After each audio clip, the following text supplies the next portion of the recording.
It's episode 14 of the Build a Real Robot series, and today in the workshop we'll be looking at the sensor bus wiring. After we examine the bus wiring diagram, I'll show you the work I've done on DB1. I'll also show you the wiring hub I'm building, and we'll discuss connectors. So get your soldering irons out, and welcome to the workshop.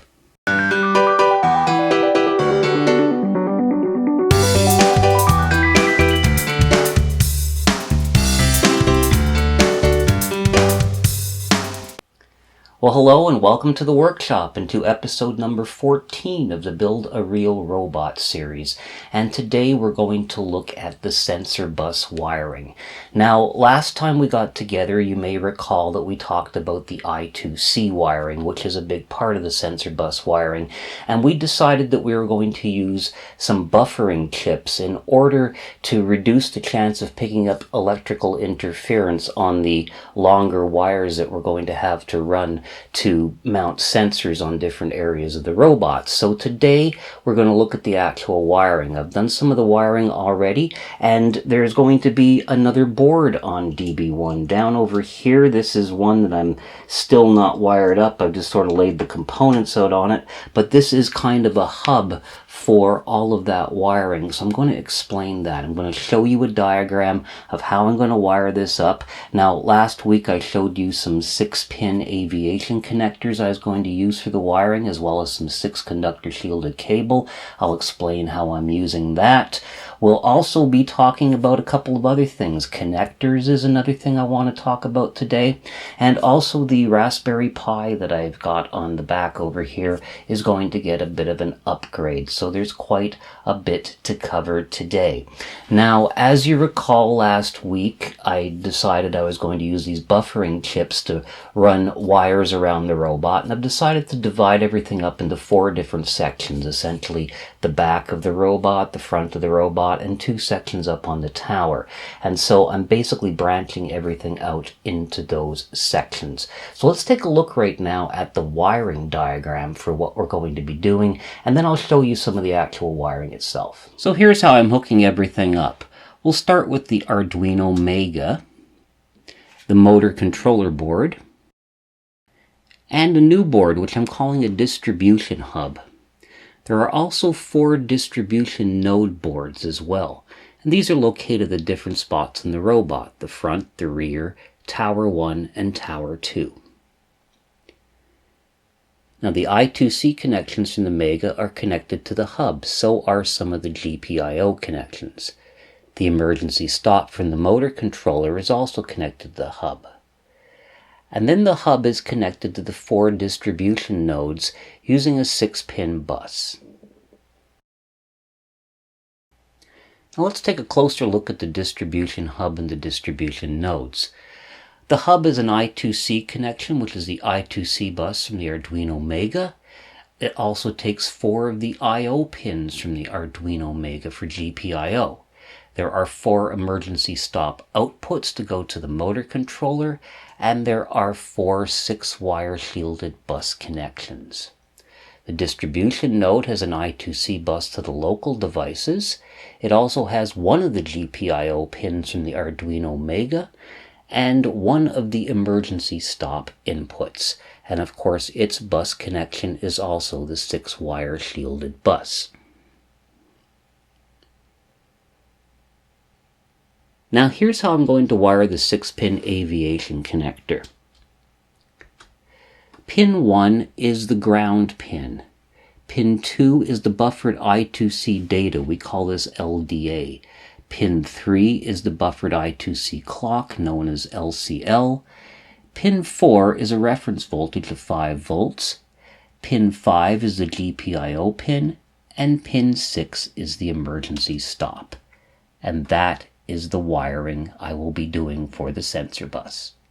So now that you've seen the wiring diagram, let me show you a bit of the wiring that I've been doing on the robot. I've not finished it yet, but you can get an idea of where I'm going when you see what I'm doing. Now, of course, the wiring diagram showed a distribution board and a series of hubs, and the distribution board and the hubs would have to have the converter chips on them. And I'm building those boards right now. I'm building the distribution one, and I've got it over here. Now, these aren't mounted yet. I'm just sort of sizing out where everything goes. These are mounted. These, of course, are the connectors, the ones that I'm using, the aviation connectors, the 6-pin ones. And these are IC sockets for the driver chips. Here's a connection for power. There's also going to have to be some connections over here for the GPIO and the I2C and the emergency stop. And I'll discuss those connectors in a couple of minutes because there's a few considerations about that. Now, one thing about this board, I wired it up with the connectors like this. In retrospect, maybe I should have wired it down here, but it turned out to be okay. You need to mount it all the way on the end over here because of the shelves here. You want to be able to have clearance. So let me just put this on, so that when the cables plug in, there's going to be enough space in order to put these connectors without hitting this. And remember, this board, because of these connectors, is actually going to have to be lifted up a great deal. Now, those connectors, the ones I've been using, it's these ones over here, these aviation connectors or aircraft connectors. These are 6-pin ones. I like these especially because they fit perfectly in the half-inch holes in the Actobotics channeling, which is very nice. And like the other aviation connector I'm using for power, it has a screw thing on it, so it's a really solid connection. One thing, though, you might find is soldering these little connections at the back over here can be a little bit of a nightmare, but you only have to do it a few times. Now, I've got one done over here. I want to see if you can see that. The one up over here is actually wired, and there's a cable here. Again, I'm not sure how well you can see that. One thing I'd like you to note, though, is this screw over here. I've taken the shield of the cable and I've attached it over here. So essentially, I've decided after all to ground the chassis, and there's some implications about that that I'll discuss next time we get together as far as the lower compartment goes. But I'm attaching the ground of the cable up here to a screw. I've also got this tie wrapped as kind of a strain relief, and not sure if you can see, I've got some heat shrink tubing over here to protect it. And the cable is coming out over here. Now, note with the grounding, by the way, I only do it on one side of the cable. If you ground both sides of the shield, you could end up creating a ground loop, which might cause more problems than you're actually trying to resolve.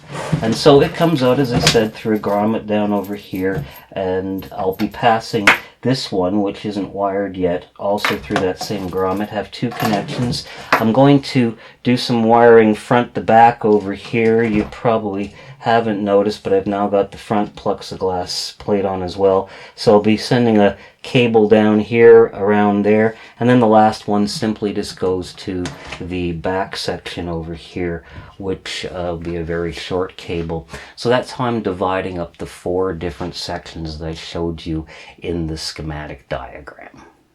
Okay, now a couple of other things I wanted to discuss today. First of all, you'll notice that I am putting another board in, my hub board, and I'd originally left this space open because I wanted to be able to perhaps upgrade the Raspberry Pi 3 that I had in there to another single board computer that might be more capable of running things like RAWs. Well, now there is another single board computer, and it is this one. It is the Raspberry Pi 4. And the Raspberry Pi 4 was just released. I just got this board right now. It's got the same form factor as the one that I've got on right now as the Pi 3. It uses a different connector, a USB-C connector. I've actually ordered a 6-inch USB-C connector cable that I'll use from the power distribution hub over to this board. It'll fit in the same form factor, and this thing is much more powerful than the Raspberry Pi 3. It's also available with more RAM. This is actually the fully loaded one with 4 gigabytes of RAM, but you can get a 2 gigabyte and a 1 gigabyte model as well. So I'm going to experiment with this, but I think this will be a suitable substitute for the Pi 3, and I don't need to worry about the space. Now, another thing that I mentioned already was connectors. I wanted to discuss a little bit about connectors. Now, on most of the boards that we wire up, the tendency has been to use DuPont connectors. Now, after all, DuPont connectors are really easy to use. They're very inexpensive. They're great for a lot of things, but I think for a robot, they may not be the best thing. And the thing I'm worried about is vibrations. Over time, a robot's going to vibrate around. Some of these things could get loose. Now, it's going to be impossible to eliminate DuPont connectors on the robot. Things like servo motors and fans, etc. usually come already configured to use these connectors. But I want to try to minimize the use of them, so I've been looking at some different connectors. I want to show you some things here. Now, we saw this last time we got together. This was the board that I decided not to use. It's the one that has the 4 independent I2C buses. But what I wanted to show you on this board was the connectors. Now, there is no standard I2C connector, but this Molex connector that they're using here is probably the closest thing. And this is one of the connector wires. And these plug in and they lock in place, and I like these. So I've ordered a number of these, or at least I'm ordering them along with the order that I make for the driver chips. And so I should have those in pretty soon. I'm going to use those for the I2C connections. Now, for some of the other connections, instead of using DuPont, I was going to use these connectors. Now, these I've already used before on the motor controller board. This is a set of them. I'll try not to spill them all over the place. I've got 2, 3, and 4 pin ones here, and again, these lock, and I like these a lot better than the DuPont connectors that don't lock. So I'm going to be making more use of that. So on my little controller board, I'm going to have an I2C connection, and then 2 sets of these for the emergency stop and the GPIO connections. So just wanted to let you know that I'm going ahead with that. Now, there may be some better connectors out there, so if you know of them, why don't you get on to the forum? And speaking of the forum, there has been a lot of activity as far as robotics go in the forum. In fact, we've got a forum member who has taken the time to actually write a very detailed series of articles on ROS, the robot operating system, and you'll find that on the forum. So you're going to find a lot of good stuff on the forum. And after today's episode, what I am going to do is I am going to start a thread on the forum, and I'll do that after all of the episodes from now on, and we can discuss what we've talked about today. So if you're not on the DroneBot Workshop forum, please get on to it. It's at forum.dronebotworkshop.com. It's free to join, and you can participate with other members of the community who are discussing robotics, electronics, and all sorts of things. So it's really a great way to interact. Now, people have been asking about the code on GitHub. I'm just about ready to do that. It's actually my end over here. I've got to get fixed up. I've got a little distribution system on my network going, and once I get that all fine-tuned, it'll be up on GitHub. I would expect that before you see the next episode, you will see the code on GitHub, and again, I'll announce that on the forum. Now, I'm going to create an article to go along with this video and to also make up for the last few videos which didn't have articles.